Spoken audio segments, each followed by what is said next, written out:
Hello and welcome to this week's State of the Market update. So we have a hurricane sitting out in the Gulf of Mexico now, strengthening. It's forecast to be a Cat 3 landfall and then get swooped off into the Atlantic Ocean by the end of the week. Well, what does that mean for freight markets? So I've got the outbound tender rejection index for Tallahassee, Florida pulled up, which is the panhandle.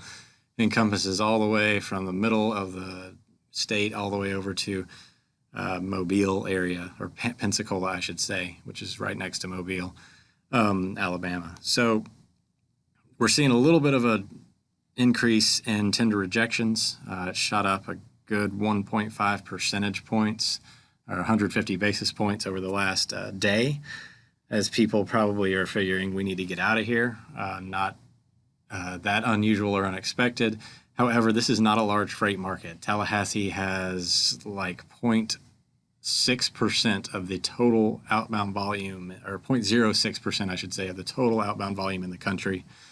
Not a huge area in terms of freight movement. It's a very consumption-driven market with the tourist area down there, and then it is largely unpopulated when you get south of Tallahassee, the area where the biggest storm surge threat is. This is going to be a large power outage, wind damage, probably, FEMA will probably get involved for sure, because Cat 3s are nothing to sneeze at, but it's hitting an area where there's just not a lot of infrastructure or population.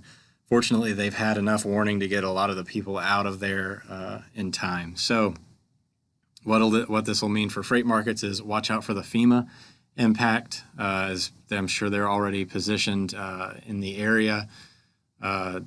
And I don't think it will suck up as many trucks as the Florence event did. There was a lot of flooding there. You had a lot of major markets over there, but I think that'll be a lot more longer run damage from that one than there will from this one.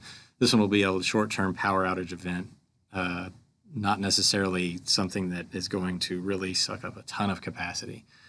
Moving on to the rest of the country this week, what have we noticed? So one thing that I have been paying attention to is where is the freight moving? And right now it's not Atlanta. Atlanta has lost almost 0.4% market share over the last couple of weeks. Significant amount over the last week, as outbound volumes have all but disappeared out of the Atlanta market. This is not terribly unusual for this time of year, as it tends to cool off in the southern tier going into the cooler months. A lot more freight is focused out in the west and coming off the coasts. Seattle has its apple season and whatnot, and then Chicago has all the big distribution up there before the holiday. Well, this is still a pretty significant drop. We think that's probably what's driving a lot of the overall volume drop in the country. If you were paying attention to FreightWaves this weekend, we had the chart of the week, which showed this huge dip in outbound tender volume, or just generalized volume throughout the country, right after the end of the third quarter. If you're paying attention to that, then you'll see in early April, we have the same big dip. Not quite as significant as the one that we just had in October, but it appears to have leveled out for now. But volume has turned down quite a bit over the last week, and it's starting to show signs of flattening and then kind of, tailing back up, as you see here with Atlanta. But still, it's significant that Atlanta has lost market share now. That's not straight volume. So where has the volume moved to? Looking at some of our more major markets, Chicago has picked up quite a bit of it. Again, this is kind of the big intermodal hub like we were talking about. This time of year, you got a lot of retail, a lot of stuff kind of needs to get pushed out to DCs and warehouses and retail outlets for the holiday.